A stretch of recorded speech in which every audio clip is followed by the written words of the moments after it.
All right. So, coming from Canada, our first female speaker is an iOS engineer at Jack Henry and Associates, known for her innovative approach to mobile and web app development and the creation of Yarn Inventory. She's a plane pilot, a passionate tech educator, and has a strong background in the NASA STEM programs. Let's welcome Claudia Maciel.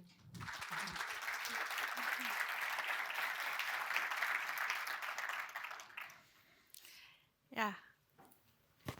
Hello? Okay, there we go. So today I want to talk to you about something that we all love as developers, right? And that's design, the way our apps look. And I know I really don't like design. I can take something that the designers make and I can recreate it, but I can't come up with something myself. And I know a lot of people in the room probably feel the same way I do. But I want to share with you guys tiny little improvements that we can make, and it will increase it'll make our apps look better, and because they look better, they'll be easier to use. But before we get started, like she said, my name is Claudia Maciel. I am an iOS engineer at Jack Henry. I was an airline pilot before I made the transition into iOS engineer. I am a mother of two. I have two teenage sons. That's probably the hardest job I've had to do is to raise those two kids. But yeah, and I am from Northern California. So think back to when you were first learning about Swift, right? And you get all these things that you think you should learn, and you probably should learn. You get this humongous list, right? There's core data, networking, auto layout was a big thing with UI kit, closures, protocols. I mean, the list just goes on and on and on and on. But the thing we don't really think about is the design of our app, right? It's always like a second thing that we think about is, oh, yeah, I should probably make it look decent.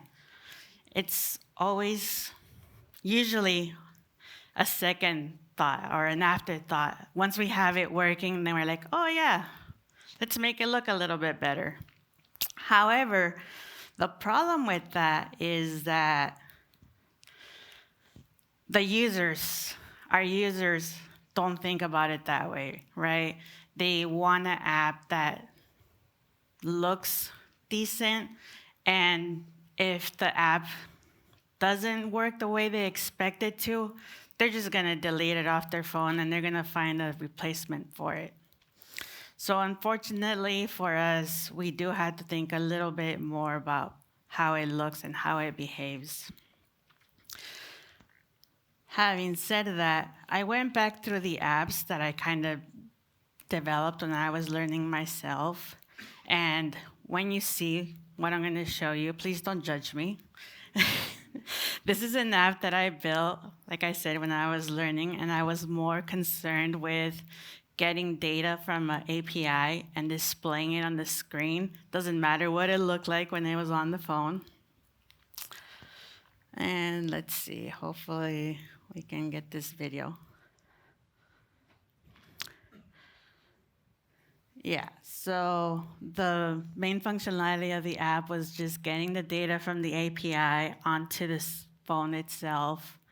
Again, not really concerned about what it looked like when it was actually on the phone, as long as it was on the phone and it was the same.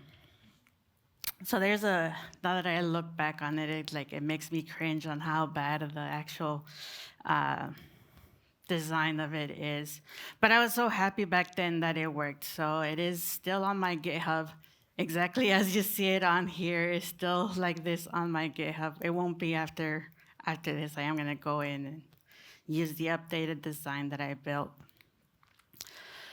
The thing about design is that sometimes we think that we have to be artistic to be a good designer, and that's not always the case. We can think about design as a set of logical rules that we can apply to our apps. And this, to me, made a big difference in how I start creating my own personal apps, not my work apps, because at work we do have designers, and they do the hard work of doing all the research and they talk to the users and all that. But when it comes to my own personal projects, I don't have a designer I work with. It's just me. And sometimes I do go online and I look at templates, but the templates don't always work with what I'm building. So I found that if I think about it as more of a logical thing, then I can work with it. Because if I start thinking about it as something that's creative, then I just start to freak out because it's like, I'm not creative, I'm not an artist. So that's what I want to share with you. If we think about it as creative, then it tends to be a little bit easier. So the first glaring problem with that app was that I had an orange background, a pink background, a light blue background, a gray background. I just had all these different colors in it. And that happens because when you go online and you search for colors or a color palette, you get just, I don't know how many colors there are now. There's probably like millions, billions, whatever. There's just a bunch of colors, right? So you're like, well, what color do I use? How do I use the colors? And so one big mistake that I used to make is that I'd go look at color palettes and I'd be like, okay, well, I want to use like a blue palette because I'm building a water app or something. And I'd come up with something like this. And it's like, okay, well, how do I use something like this? Do I use a blue in my black background and then a brown in my button and the green as accent? And it just gets intimidating, and then that's how you end up with an app that has a whole bunch of different backgrounds. So instead, I would say, go for something, start with black and white. Or if you don't want to use black and white, do something like a gray palette. Now, don't take it overboard and start using a whole different bunch of the shades of gray. Instead, use something that you pre-made or pre-thought or that you copied from the internet or something. That's what I did with this one. And it works. Because now when you have something like this, you have something that works in dark mode and something that works in light mode. So you can preset these colors in Xcode for every app that you start working with, and then you don't have to worry about it anymore. So the dark color is now your dark mode version, and then the one in the bottom is now your light mode, and the other shades are your text for your headers and all the other different text. We'll talk about text here in a little bit. But yeah, now that makes it so much easier. So when I apply this basic gray palette to my app, we go from this with all the different colors to something that looks a little bit more sophisticated now. Just that simple change of changing the colors from a whole bunch, 4 colors, 5 colors that I had, to just gray is already a huge improvement. Don't you agree? Yeah. And that was just one small, tiny change, and it already made the app feel better. Now, if you wanted to use an actual, what you would consider a real color, like a blue, a red, a purple, yellow, or something, start with one color. And when you go in and select that color, select the brighter version of that color because it's going to work with both the light and the dark version of the grays. And so what I have for myself is I have something like this that has some colors. It's no longer millions, billions of colors. It's 12 colors that I can use, and then I have the hex colors.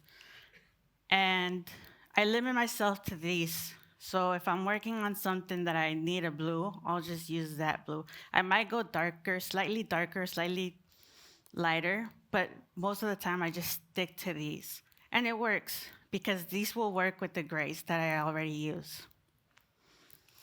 And when I work with the color, like I said, I start with one and I apply this color to what is actionable in my app. Usually it's just the buttons or the links. Or sometimes if there's something that I want to highlight, I'll make that the color on the screen. You can do two, but so then applying that to the app, I couldn't decide if I wanted to go with like a pink or a blue, so I kind of used it on, and I ended up going with the blue in this case.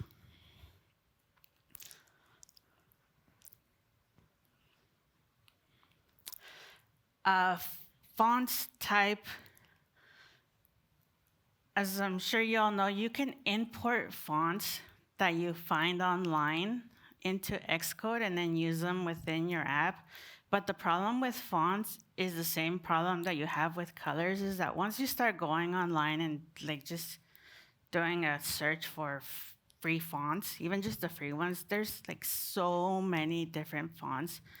There's nothing wrong with just sticking to the ones that come with Xcode. I think it's SF Pro and the other one's New York or something like that. I don't really know the names. I just know they're there. Because once you start changing just the weight and the size of it, you can do so much with just those two fonts, as you'll see.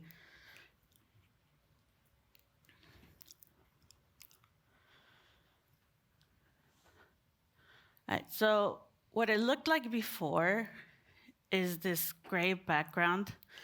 And so what I did first is I changed the size of the heading.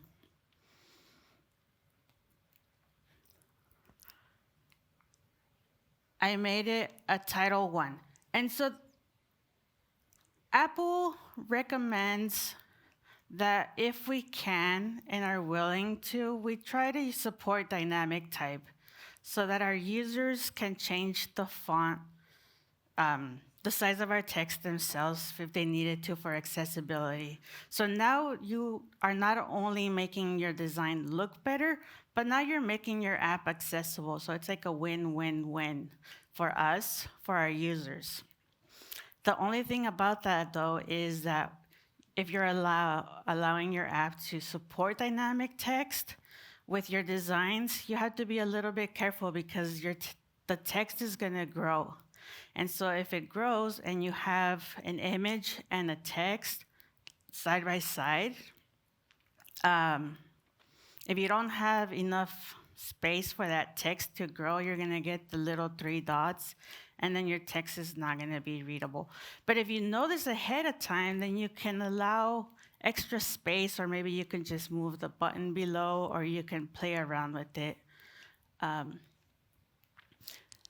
So in this case, yeah, I supported dynamic type. I no longer just stuck with one size text on the app. I did a Title 1 for my headers, and then I did a body for the text. And again, just a simple change of the size, and it's already, again, looking so much better. Going back to the dynamic text, you can go on the human interface guidelines, and they have this really neat table because I can never remember what all the styles are that Apple has. And it also gives you the size. So for me, when I was doing the header and I used Title 1, it says that it was a size 28. And then I went over and said, well, if somebody wanted to increase that size and they did like an extra large size on their phone, it would increase that size to a size of 32. So that means that I could leave enough room in my app for a size 32 font. I'd say it was like a 30 character header. Then I knew that roughly about how big of a size I could leave on my app. And so that's one way that you can allow for dynamic text is you could use this handy chart and kind of work on the design of your app. It is a little bit more work, but it will ultimately be better for the users.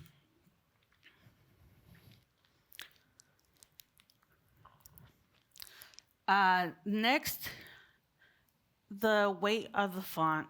Um, I was kind of looking at the title of the drink, and to me, French martini looked in bold. It just didn't feel right. It didn't stand out. It looked bulky. So what I ended up doing was that I I took off the boldness and instead I made it larger in a regular weight. And that just made it better. So look, just because it's a heading doesn't mean it has to be bold. You could also make your headings stand out by making them bigger than the rest of your items. And then I know it's kind of hard to see on the screen here, but the body of the text here is a light text, and on the phone itself, it's kind of hard to read sometimes if it's a lighter on the lighter side. So I increased it to a regular weight, and so now it's a little bit darker. It's easier to read.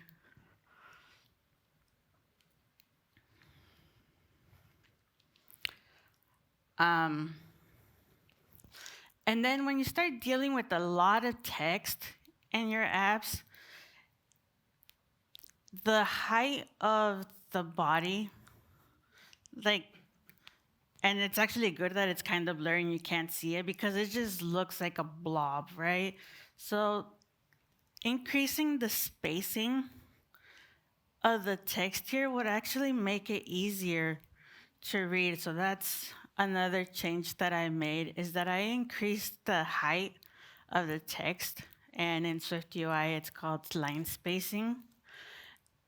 And now it's easier to read, especially with large amounts of text. And actually, when I was doing this for this to get the pictures, I found a typo in my text that I hadn't seen the whole entire time until I actually made it bigger. So I was like, oh, this is actually perfect because you can't see it, but the word ingredients is misspelled here, and I didn't see it until I was actually working on this slide.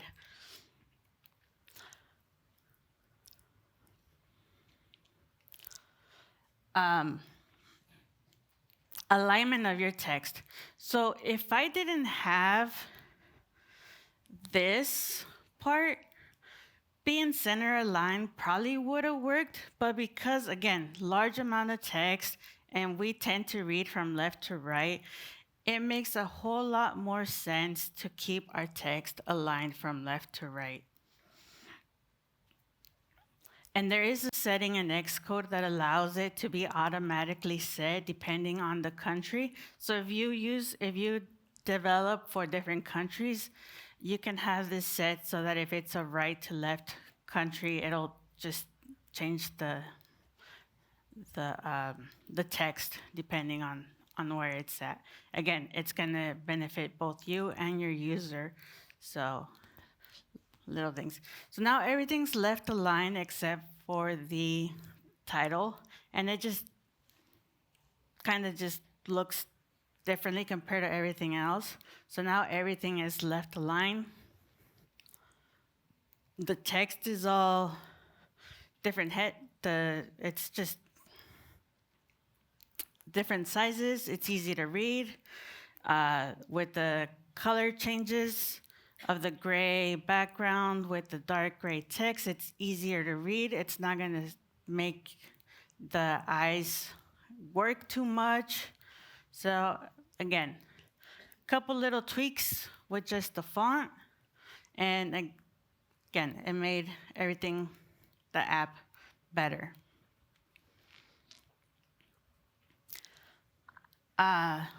Spacing, white space. So all of our apps now, we can scroll. We no longer have to cram lots of information into one screen. We can now take our time, add some space, and make everything look better. So I had this favorites where I just kind of threw everything on there.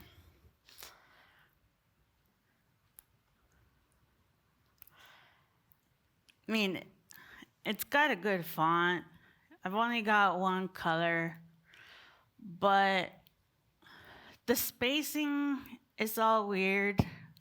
There's really no way of knowing what's going on the screen. Like, what is this picture? What is it doing there? How does it relate to what's going on the screen? The little heart, is it a button? Is it that you love tequila? The make button, does it apply to the appletini? Does it apply to the pina colada? Because of the way the spacing is, you don't really know what goes with what. So a little bit of white space, a little bit of padding can definitely fix this because, yeah, who knows what goes with what. The thing about the white space is that we can't just add padding and fix it because then we're just going to have the opposite problem. Then we're just going to have space everywhere. So there has to be a way to add it to that so that it makes sense. So the first thing that we want to do is that we want to group the related items. And what I mean by that is that on the top, we have our navigation, and then we have our, there we go. Then we have our categories, and then we have our actual products. So this is what would be our groups. And then to apply the spacing, we want to use the same size spacing. So in between the groups, we want to use small spaces. And I tend to stick to the same numbers. Even numbers tend to work better, 8, 12, and 16. And you'll see it right now. And then in between the larger spacings, 16, 24, 32 are good numbers to use. I mean, you could use a whole lot more numbers, but just keeping it small makes it easier to use. And then it just adds consistency to your app. And then it just starts to look better. So you could see where I added some padding and the padding that I added.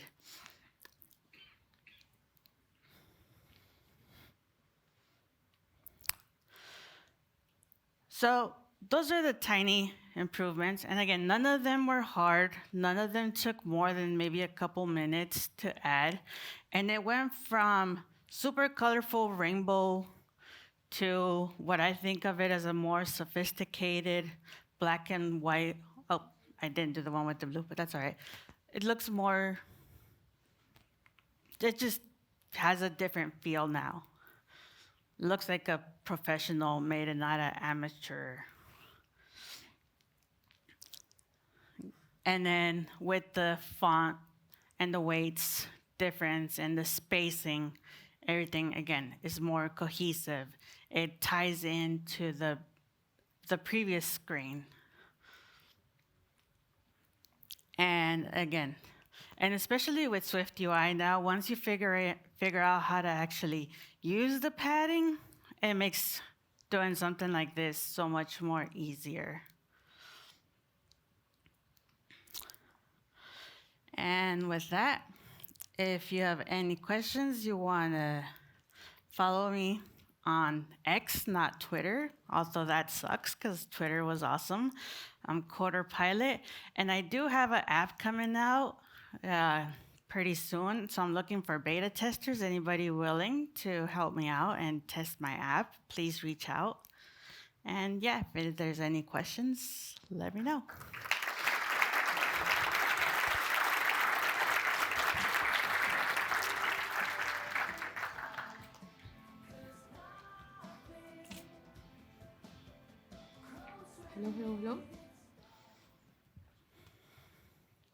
right, I have one question. It says, have you redesigned another app? Have I signed? Redesigned. Redesigned? Um, I have redesigned a few, and then I've gone into a few, I'm going to say, heated discussions with the designers at work because they tend to design for the web and then they just scale down their designs for the mobile versions. They not really thinking about mobile and how it actually works, especially with Apple.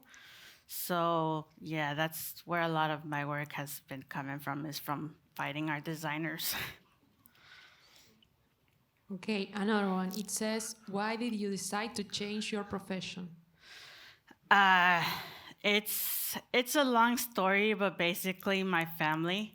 Like I said, my sons, and people say that kids are harder to take care of when they're little. That's not true. When they're little, they're easy to take care of. They become teenagers and they start trying to run away and do their own things, and you worry. So between my kids, my husband getting sick, and COVID, um, it was better for me to be at home. Okay. Any other questions? No? Okay, I think we're done then. Thank you so Thank much, you. Claudia.